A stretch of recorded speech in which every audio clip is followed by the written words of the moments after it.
compris, l'objectif, c'est plus voilà, d'être dans l'échange, des interactions, parce que j'imagine que l'ensemble des personnes qui vont être présentes vont avoir un petit peu des cœurs de métier un peu différents ou des secteurs différents et vont être intéressés à avoir un peu de personnalisation. Donc, plutôt que de faire des longs discours sur toutes les formations qui peuvent exister par rapport aux différents profils, je préfère adapter le discours. Ce sera plus qualitatif pour tout le monde. Ça marche. Mais écoutez, bienvenue à tous et puis n'hésitez pas à activer vos caméras, c'est plus sympa pour échanger et du coup vos micros. Et je laisse la main à Damien. Merci beaucoup. Alors, bonjour à toutes et à tous. On est à peu près combien là aujourd'hui? 8. Ok.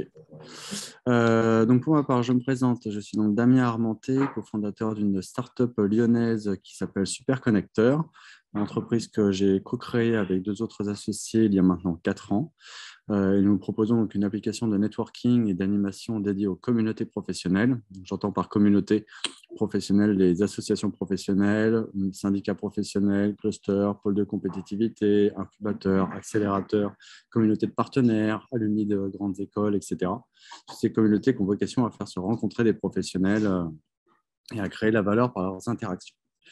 Pour vous refaire rapidement mon parcours, j'ai initialement, on va dire, un cadre universitaire plutôt marketing communication. J'ai travaillé dans le marketing automobile pendant quelques années. Ensuite, passionné par le digital, j'ai décidé de me lancer à mon propre compte sur du conseil et de la formation, sur tout ce qui était réputation en ligne, personal branding, web marketing. Donc là, je suis intervenu dans une bonne dizaine d'écoles de marketing, communication, commercial et un peu ingénieur aussi sur tout ce qui est comment mettre en avant son CV, son profil en ligne, son profil LinkedIn et faire en sorte de capitaliser sur sa présence en ligne pour trouver du boulot, notamment. Et puis, bon, aussi, tu as accompagné des entrepreneurs et des dirigeants sur ces thématiques. Puis ensuite, j'ai rejoint une start-up lyonnaise qui était spécialisée sur ces sujets-là, notamment avec la réputation sur Google. J'ai ensuite implanté une école du numérique sur Lyon pour former au métier de développeur web à partir de 18 ans avec Wissam Bach. Donc, s'il y en a parmi vous qui ont des questions, notamment sur ces sujets du développement web et des formations qui existent aujourd'hui, pour lesquelles il y a énormément d'opportunités, ce sera avec grand plaisir pour vous y répondre. Et puis maintenant, depuis 4 ans, donc, fondateur de Superconnecteur, pour lequel, du coup, forcément, nous sommes amenés nous-mêmes à recruter des profils, des talents dans le domaine du numérique, aussi bien sur des fonctions marketing, commercial, communication que développement et développement web, bien évidemment. Je vous propose qu'on se fasse un rapide tour de table. Étant donné qu'on est 10 là, autour de la table, ce sera plus pertinent du coup pour ajuster nos questions et puis ce sera un petit peu plus sympa si chacun veut prendre la parole en moins d'1 minute, s'il vous plaît. Je vois le premier prénom, peut-être Thierry.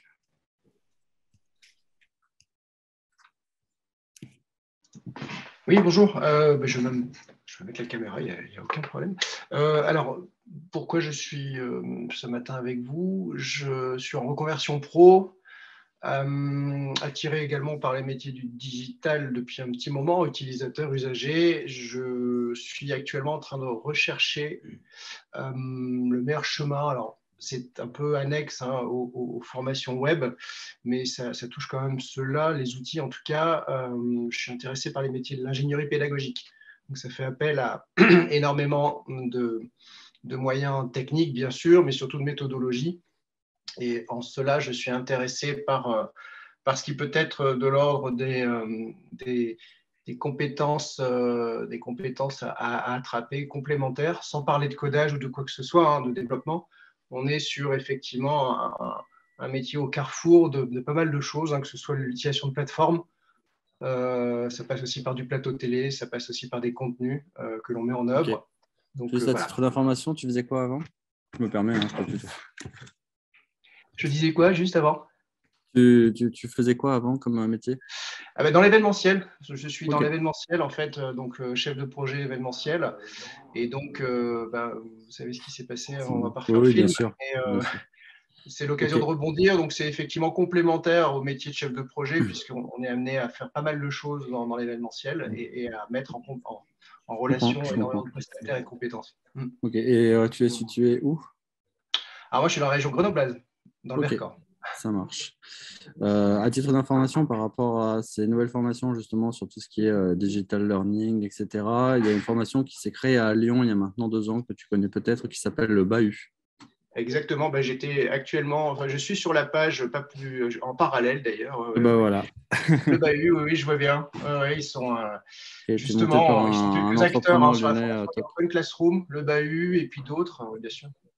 Ok, super intéressant. Merci. Virginie.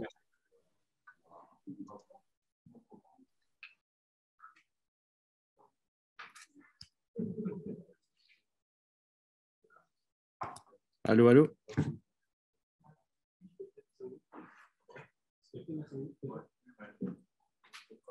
Bon, on n'aura pas, je crois, de présentation de Virginie. Jessica. Ah, ça y est, je crois que j'ai réussi à le débloquer. Vous m'entendez? Oui, bonjour Virginie. Ah, excusez-moi, j'avais un petit problème avec mon micro. Bonjour. Bonjour. J'ai la voix un petit peu enrouée, je m'excuse. Ceci, l'idée c'est vraiment en 30 secondes, 1 minute, que chacun se présente rapidement et quelles sont ses attentes, d'où vous venez et ce que vous souhaitez faire. Donc, moi, je m'appelle Virginie, donc je suis un petit peu en recherche d'une formation dans le développement web, justement. Okay. J'ai suivi mes formations il y a de ça presque 20 ans maintenant, et n'ayant pas travaillé dans le domaine, j'ai vraiment un gros besoin de me remettre à jour. Donc, je cherche un peu des formations, pas forcément certifiantes, mais au moins pour… Tu es situé à Grenoble. Ok, ça marche. Alors, c'est vrai qu'à Grenoble, il y a un petit peu moins d'offres de formation dans ce domaine. Oh, il y en a quelques-unes quand même. Il y en a quand même, mais c'est vrai qu'on voit souvent à Lyon. Bon, je ne suis pas très mobile. Pas très loin. Donc, même si c'est pas très loin, c'est vrai que comme j'ai des enfants, je cherche quand même à rester un peu. Je comprends. Sur mon secteur. Voilà. Merci. Jessica.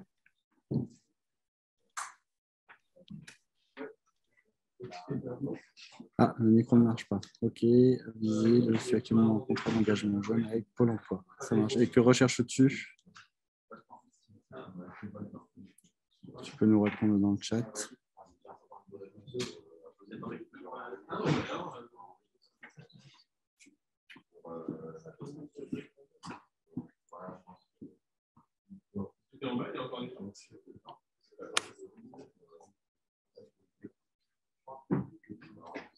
Je ne sais pas si on aura une réponse tout de suite. On va revenir après. Ah, je débute à prépa compétences le 4 avril. Je recherche une formation qualifiante ainsi que des stages en tant que secrétaire médico-social. Ok, ça marche.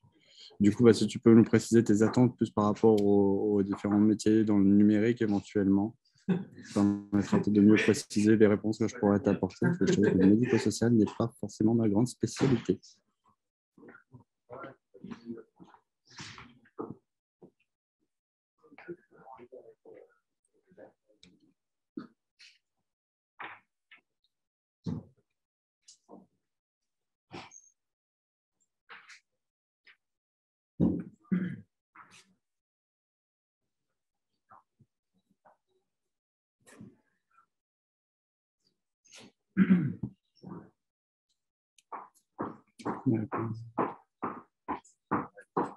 Ok.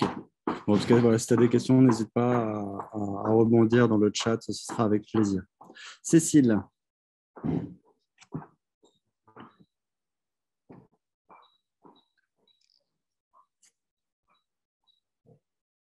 Allô, Cécile. Bonjour, vous m'entendez?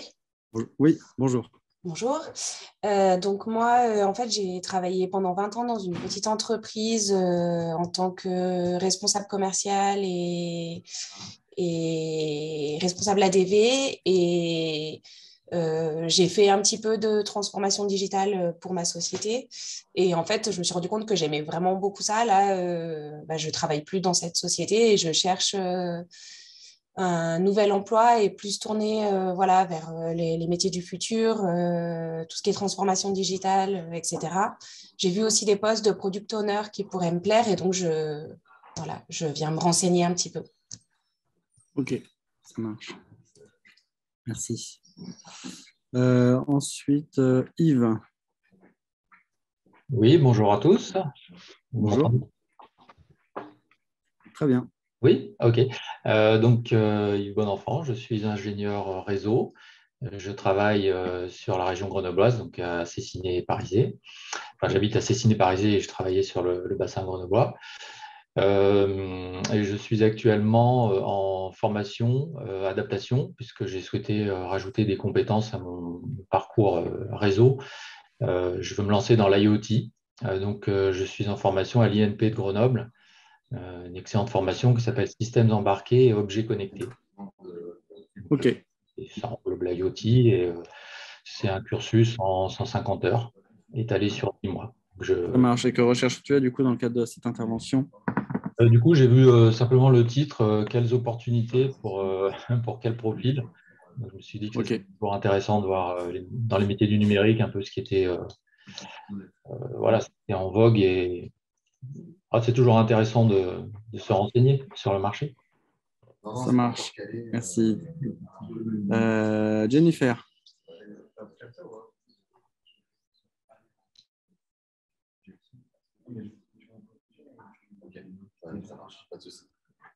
Allô, Jennifer?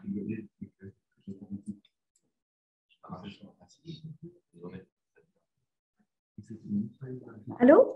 Vous Oui, m'entendez? bonjour. Oui, Allô? oui, oui. Bonjour. Bonjour, alors moi je viens d'arriver dans la région grenobloise. J'ai suivi mon conjoint qui a trouvé un emploi par ici. Je suis l'été et mon dernier poste était dans une DSI. J'étais chef de projet SAP, le RP dans les boîtes d'industriels, donc dans l'aéronautique chez Safran. Et du coup, j'ai donné ma démission pour rejoindre mon conjoint qui a trouvé un emploi ici. Et du coup, comme ma dernière expérience dans la DSI m'a beaucoup plu, j'apporte toutes mes compétences terrain pour aider et traduire pour les informaticiens. Du coup, ça m'a beaucoup plu et je me demandais en arrivant ici, vu que je redémarre, je ne connais pas les entreprises, je ne connais pas du tout l'industrie, je me suis dit pourquoi pas plutôt continuer dans des DSI plutôt que de repartir sur responsable qualité qui était mon ancien poste. Donc voilà, donc c'est pour ça. Ok, ça marche. Merci. Je suis venue voir un peu ce qu'il y avait comme métier. Merci. Ok. Les garnements. Oui, bonjour, je m'appelle Louise Elena Obino. Bonjour. Et les garnements, en fait, c'est la session de mon petit garçon. Moi, je suis très fâchée, très en colère. Ça fait 1 an que je ne trouve pas de boulot. J'ai un doctorat en sciences humaines. Et du coup, ce qui m'est retourné tout le temps, c'est vous ne travaillez pas dans le digital. OK, donc à part un signe convenu, oui, effectivement, je ne travaille pas dans le digital. Donc, c'est quoi le digital? Qu'est-ce qui est demandé dans le digital? Donc voilà, je viens vous écouter pour ça. D'accord. Et voilà, j'en peux plus de ce retour, quoi, comme si le digital était la seule porte de sortie. Donc voilà, je viens écouter ce qui est dit et essayer de voir comment je pourrais travailler dans ce milieu-là, puisque c'est en dehors du digital, point de salut. Voilà. Heureusement, il n'y a pas que le digital, mais c'est vrai qu'il y a énormément d'opportunités effectivement dans les métiers du numérique, selon les différences de profil. Ouais, je ne sais pas si c'est des opportunités en fait. Je ne sais pas. Je viens vous écouter pour ça. J'ai l'impression Ok, ça marche. C'est très excluant plus qu'englobant parce que bon, j'ai quand même une vingtaine d'années de travail. Les outils digitaux, j'en ai utilisé quand même un sacré paquet. Voilà, je ne comprends pas la frilosité des entreprises pour prendre des profils comme les miens et les amener sur leurs besoins. Voilà. Ok, merci. Enfin, on a Stéphanie. On terminera avec Karine. Stéphanie.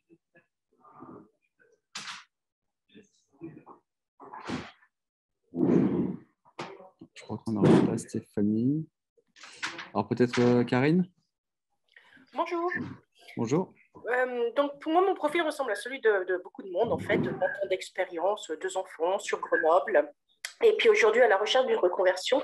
Et le digital m'a toujours intéressée. Le souci, c'est qu'il y a tellement de voies possibles qu'il va falloir faire un choix. Donc, je pensais que ça m'aiderait peut-être pour faire un choix. Et à la différence peut-être de tout le monde, c'est que j'aimerais me lancer mon indépendant en freelance. Donc, je ne voudrais pas rentrer dans une entreprise par la suite. Ok, et qu'est-ce que tu as fait jusqu'à aujourd'hui? J'étais ingénieur commercial dans l'industrie. Ok, ça marche. Merci. Ok, je crois que j'ai oublié personne parmi les présents, du moins sur les noms qui apparaissent sur mon écran. Si j'ai oublié quelqu'un, que la personne se prononce, ce sera avec plaisir.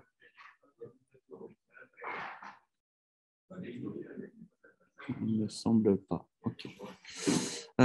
Ok, donc dans ce que j'ai entendu, il y a des attentes peut-être plus sur le métier, notamment par exemple de développeur. Alors, développeur, ce qu'il faut savoir, c'est que le métier de développement web, c'est un métier c'est un métier pénurique, hein. Ce sont des dizaines de milliers de développeurs que l'on recherche. On n'en a pas assez. Et les développeurs qui sont même déjà en poste reçoivent à peu près 3 propositions par jour sur LinkedIn. C'est un métier, on aime ou on n'aime pas. Comme ça, c'est simple. Si vous aimez, vous tapez la tête contre les murs parce que vous aimez les Rubik's Cube, les Tetris, chercher des problèmes à des solutions en permanence. Enfin, pardon, des solutions à des problèmes, dans ce sens-là, ce sera peut-être mieux. Si vous cherchez un métier qui évolue en permanence, vous ne vous ennuyez jamais parce qu'il y a toujours des choses à apprendre, à tester pour concevoir de nouveaux produits, de nouvelles solutions. C'est le métier génial. C'est un métier qu'on fait généralement par passion. On peut le faire par raison, mais pour tenir dans la durée, on se passionne. Donc, si vous avez déjà eu l'opportunité, par exemple, de monter un petit site web de votre côté, même quel qu'il soit, ou même de tester, hein, peut-être sur Open Classroom. C'est très bien Open Classroom en version gratuite, voilà, pour commencer à tester ses premières lignes de code, pour essayer de créer une petite page web, un formulaire, faire un peu de HTML et CSS, et que ça vous a plu et que vous êtes capable d'y rester pour y arriver jusqu'à 2-3 heures du matin. Potentiellement, c'est quelque chose qui pourrait vous plaire. Le métier de développeur web, on a énormément de formations qui ont fleuri sur toute la France, dans différentes écoles depuis maintenant près de 10 ans. Simplon ayant été un petit peu un précurseur, l'école 42 aussi, dont vous avez peut-être entendu parler. Et puis maintenant, vous avez des écoles comme la White Coat School, comme Webforce 3. Voilà, elles sont très nombreuses. Alors, avec différents niveaux de qualité, hein, je ne vous le cache pas.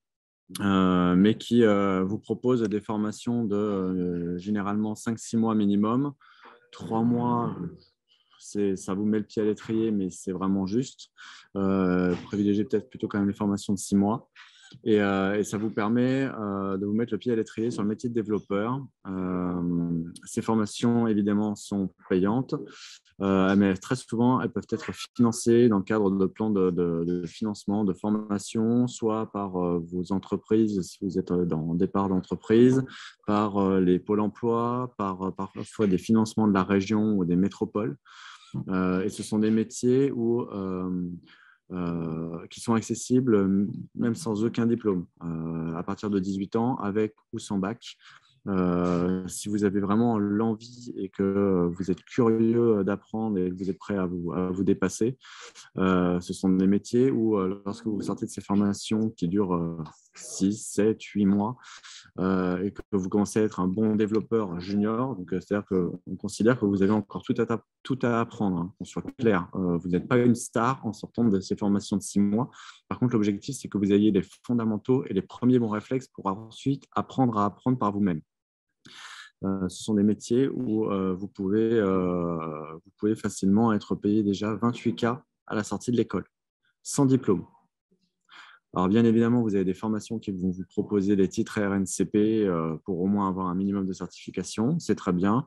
C'est toujours bien de le passer parce que ça permet d'avoir toujours ça sur le CV. Malgré tout, les entreprises ne regardent même pas ça. tout ce qu'ils vont regarder, c'est sur quel projet vous avez travaillé, qu'est-ce que vous avez réalisé, si vous avez un GitHub qui est un petit peu votre portfolio de développement sur Internet, ils vont aller regarder ce que vous avez réalisé.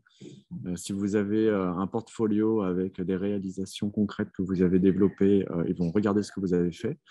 Mais le diplôme n'est pas un critère.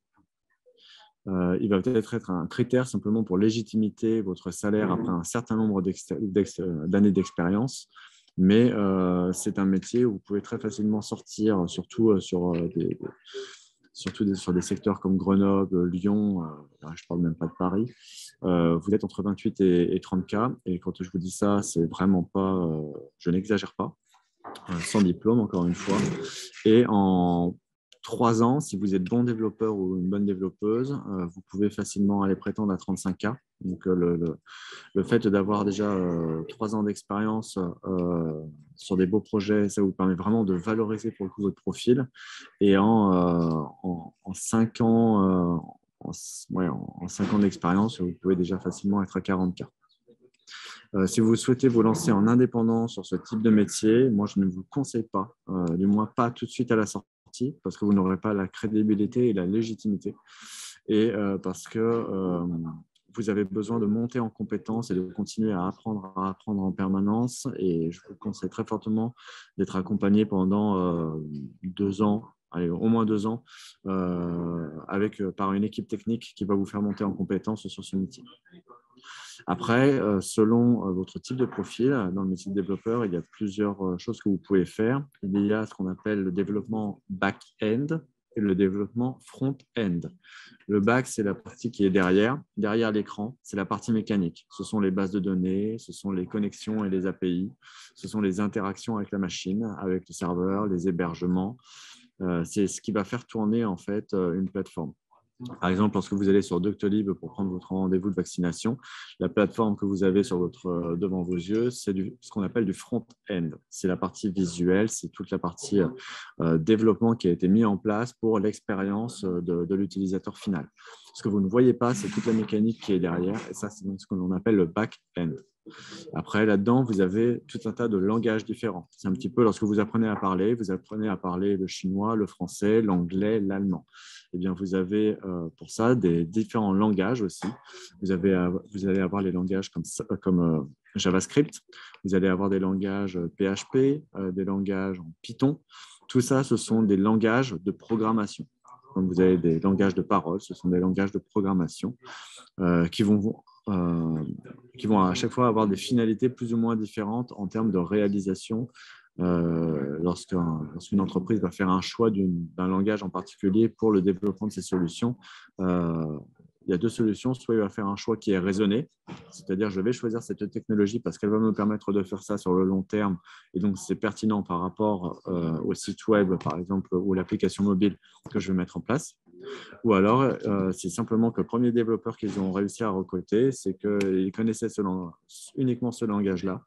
Et donc là, il n'y a aucun choix de raison, c'est un choix par défaut, mais ça peut très bien marcher aussi. Voilà donc ce que je peux vous dire dans les grandes lignes sur le métier de développeur. Si vous avez des questions, n'hésitez pas. Je vais regarder un petit peu si vous avez mis des choses dans le fil de discussion.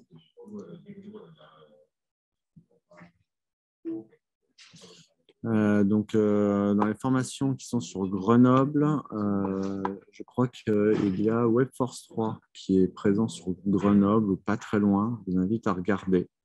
Je pense que si vous mettez formation développement web Grenoble dans Google, vous devriez trouver l'ensemble des écoles qui se battent pour ça. Après, vous avez des écoles comme 42 qui, elles, sont gratuites avec ce qu'ils appellent des process comme la piscine, qui sont des exercices de sélection où vous allez avoir très mal pendant 1 mois, vous allez bosser quasiment nuit et jour. Par contre, si vous arrivez à faire ce parcours qui est vraiment difficile et qui n'est vraiment pas fait pour tout le monde, hein. Il n'y a pas que la piscine de 42 pour devenir développeur, je vous rassure. C'est le type de formation qui a l'avantage d'être complètement financé par la région. Après, vous avez des écoles qui sont donc payantes, comme je vous disais, avec des modèles de financement par du financement public ou du financement privé. Ce sont des écoles qui vont tourner aux alentours de 6 000 € la formation pour 6 mois. Alors, c'est un coût, certes, hein, c'est un peu comme si vous faisiez un an de bachelor dans n'importe quelle école de commerce. Mais ce qu'il faut bien vous dire, c'est que derrière, si vous vous défoncez bien, généralement, 90 à 95% des élèves, je ne dirais pas forcément étudiants, parce que vous n'avez pas le statut d'étudiant dans ces écoles-là, qui généralement sont en poste dans le mois ou les 3 mois qui suivent la formation.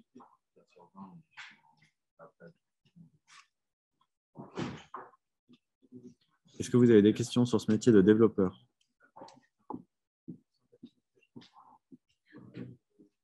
N'hésitez pas à prendre la parole.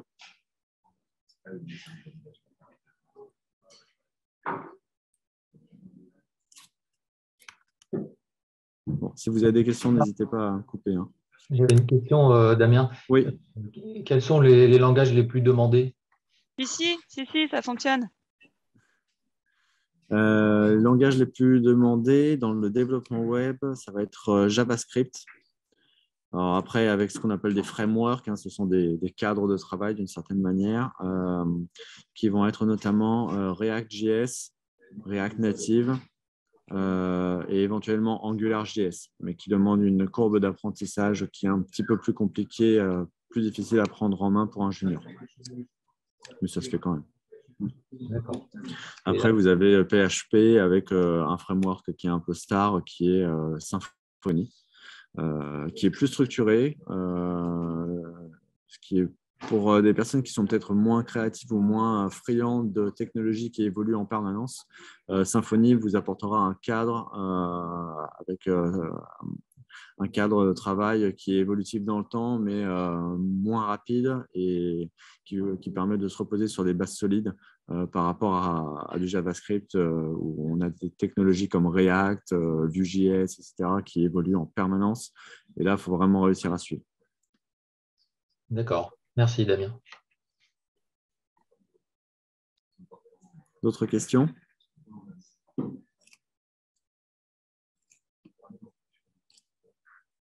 Ok, n'hésitez pas. Hein.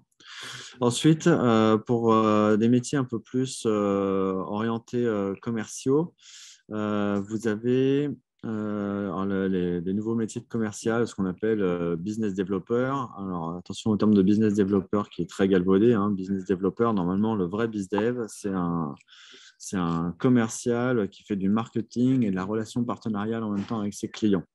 Le problème, c'est que comme ce mot est cool et anglais, il y a de plus en plus d'entreprises qui recrutent des business developers qui recherchent en fait juste des commerciaux qui ont les dents qui rayent le parquet et qui appellent ça bizdev parce que ça fait plus cool. Donc voilà, et ce qu'il faut savoir, donc le métier de business developer, c'est un métier qui a pas mal évolué.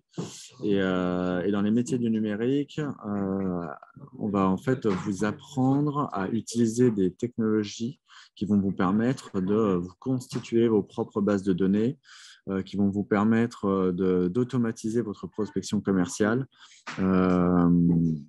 Plutôt que d'acheter la base de données chez Compass ou Nomination ou je ne sais pas qui et de faire du cold calling toute la journée.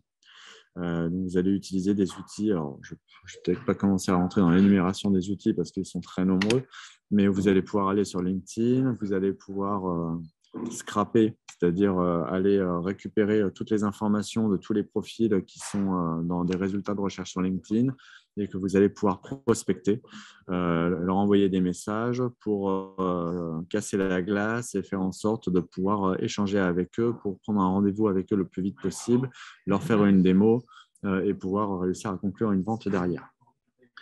C'est des outils qui marchent très très bien. Hein. Bon, bien sûr, il faut bien les utiliser à bon escient, comme d'habitude. Mais voilà, on va apprendre tout un tas de techniques qui vont vous apprendre à utiliser les outils du numérique pour devenir des commerciaux un petit peu augmentés par la technologie. Donc, pour ça, vous avez notamment d'excellentes formations comme la Rocket School, qui est un petit peu sur le même type de formation que pour les écoles de développeurs à partir de 18 ans avec ou sans bac en moins de 6 mois. Rocket School va vous permettre justement de faire cela. Vous avez aussi pas mal de formations, hein, évidemment, qui bénéficient aussi des systèmes de l'alternance. Hein. Donc, vous pouvez très bien, pour le développement web ou pour ces métiers comme les commerciaux en BizDev, trouver des entreprises qui vont vous recruter, financer l'école. Alors, généralement, ce n'est même pas elles directement qui vont les financer parce que c'est pris en charge par leurs OPCO. Et qui en plus vont avoir des subventions pour le recrutement d'un alternant. Donc, par exemple, si vous êtes rémunéré 1 500 € par exemple par mois sur 12 mois, en fait, de façon lissée sur toute l'année, l'État va vous subventionner 8 000 €.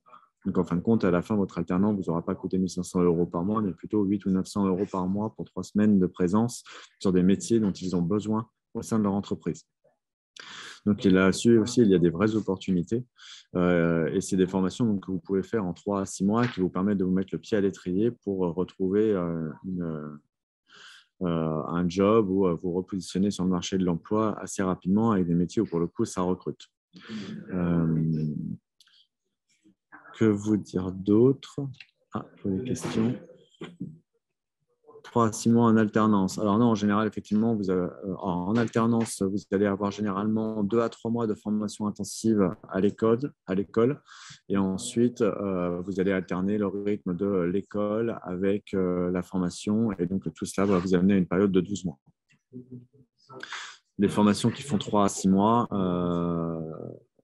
ce sont des formations donc, qui vont vous faire de l'intensif pendant 6 mois. Donc là, vous allez être un peu sur un programme sorte initial à temps plein et ensuite, vous allez avoir 3 à 6 mois de stage en entreprise. Et parfois, elles vont vous proposer ce format 3 à 6 mois de formation intensive et 6 mois de stage. Et ensuite, derrière, vous allez pouvoir enchaîner sur 1 an d'alternance.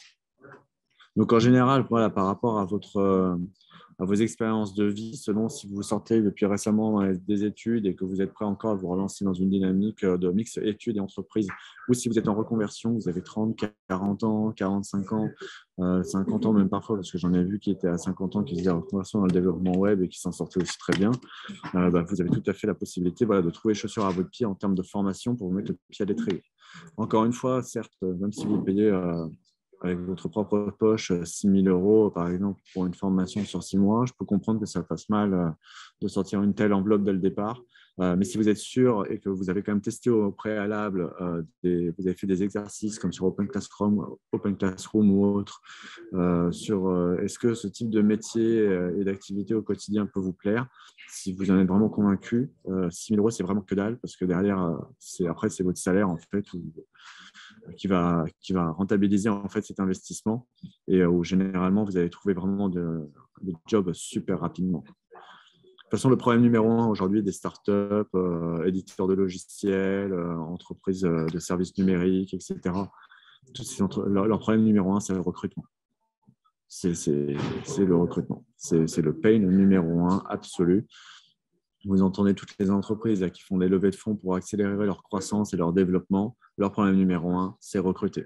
Quand vous entendez des grosses entreprises comme Doctolib, Blablacar ou autres qui font des levées à coût de dizaines de millions d'euros, voire parfois centaines de millions d'euros, ce sont des entreprises qui lèvent des fonds pour recruter.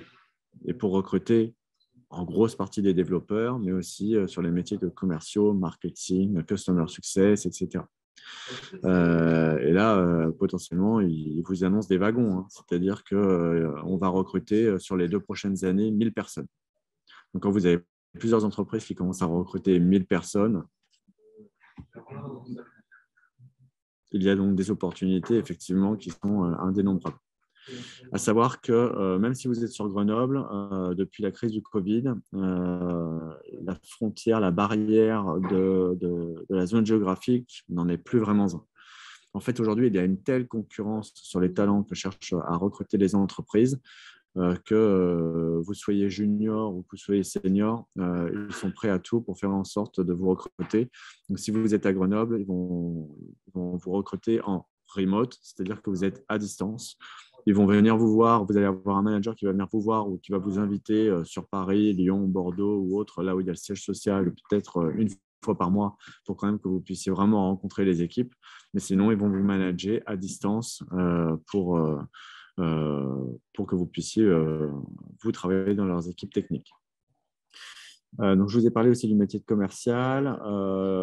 Vous avez aussi bien sûr le métier de web marketing. Web marketing, là, bien évidemment, je pense que ceux qui sont plus ou moins dans ces domaines-là, vous les connaissez. Hein. Vous avez tout ce qui est gestion des réseaux sociaux, stratégie d'emailing, CRM, etc., social selling.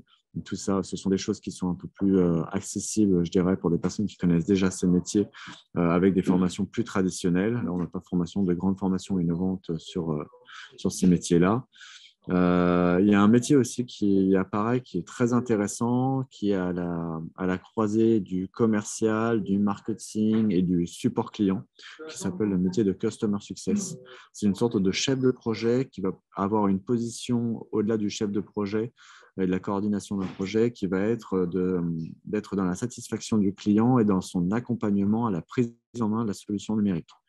C'est-à-dire que lorsque vous allez vendre, je dis n'importe quoi, une solution comme Doctolib à un médecin ou vendre un CRM à une entreprise, vous allez en fait prendre en main, une fois que le contrat est signé avec le client, vous allez prendre en main le client et l'accompagner dans sa prise en main de l'outil pour faire en sorte que sa satisfaction et que son usage de la solution que vous lui avez vendue soit un véritable succès. Donc, on est dans un mix aussi de la formation, dans un mix avec le marketing relationnel avec le client, de la fidélisation avec lui. Et votre objectif va être à terme de faire en sorte qu'il soit très satisfait de son usage de la solution, qu'il utilise sa solution avec tout son potentiel et faire en sorte que potentiellement, dans 1 an, dans 2 ans, votre client signe de nouveau avec vous et même peut-être achète plus cher parce qu'il va acheter peut-être des nouvelles fonctionnalités qui n'existaient pas au moment du premier contrat. Question. On recherche une société de services pour la création de son site internet. Il y a des dizaines d'offres sur la région. Est-ce que ces sociétés ont tout leur agenda rempli? C'est-à-dire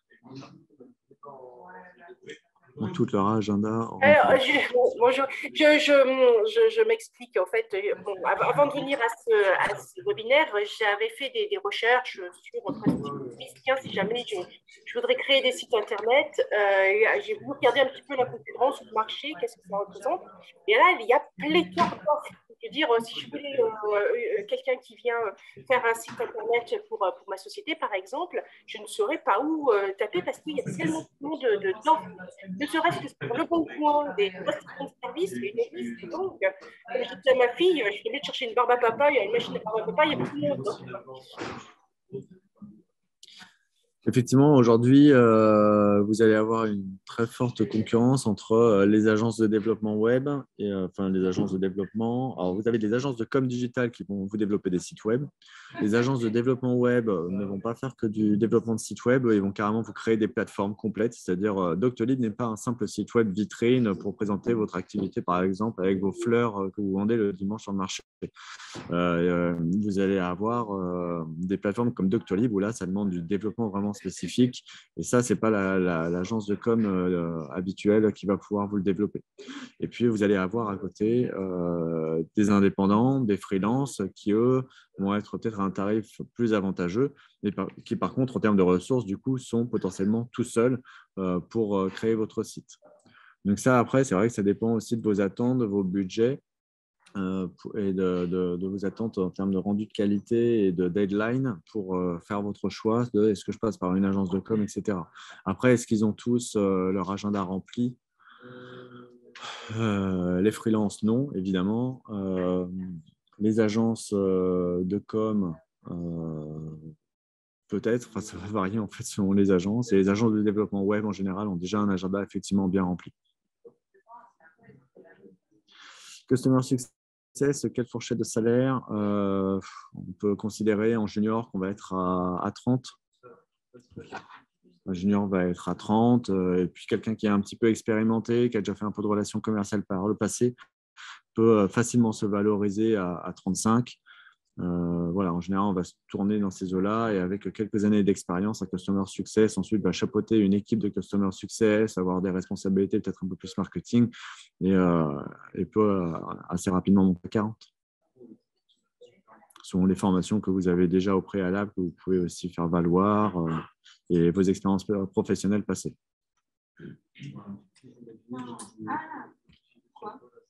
Quelle formation pour Customer Success? Alors ça, je vous invite à regarder du coup pour le coup sur Google. Vous mettez formation Customer Success. Je sais que Rocket School en propose.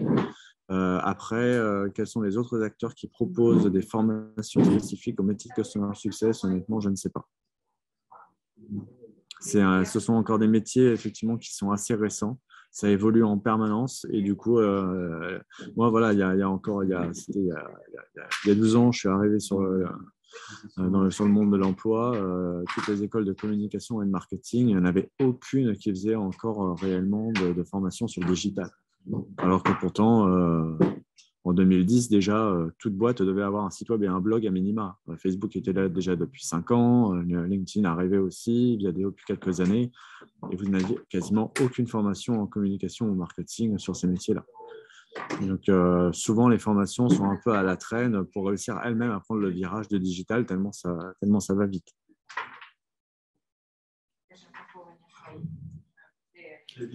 S'il me reste quelques minutes ou quelques secondes, je vais prendre les questions, ce sera plus pertinent.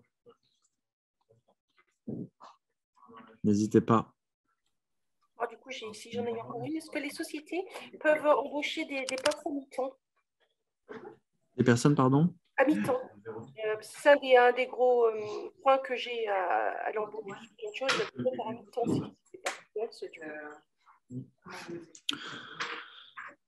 Sur le métier de développeur, je pense qu'il n'y a aucun problème, même en mi-temps, pour se faire recruter, parce que c'est toujours de la productivité en plus. On va vous payer au prorata en fait, de votre productivité, mais si vous êtes une bonne développeuse, il n'y aura absolument aucun problème. Après, sur d'autres métiers, je dirais un peu moins pénuriques, je dirais, cette force de négociation-là, je ne sais pas réellement de quel ordre elle est. On est quand même toujours un peu plus dans la perspective de vous devez faire 120% pour 100% que l'inverse. Oui, mais c'est ça le souci, effectivement. Je comprends. Je suis désolée, il va falloir couper parce qu'il y a l'autre visio qui démarre. Merci beaucoup, Damien, en tout cas. De rien, j'espère. C'est difficile de faire un panorama complet. Donc, j'espère avoir répondu à vos questions. Et si besoin, n'hésitez pas à m'ajouter sur LinkedIn avec une petite note pour me préciser que vous étiez présent aujourd'hui. Et si vous avez des questions complémentaires, j'y répondrai avec plaisir. Merci beaucoup. Merci à toutes et à tous. Merci beaucoup. Au revoir. Bon Merci courage à pour la tous. suite. Bonne journée à tous. Merci. Bonne journée. Au revoir. Au revoir. Au revoir. Bonne journée, au revoir.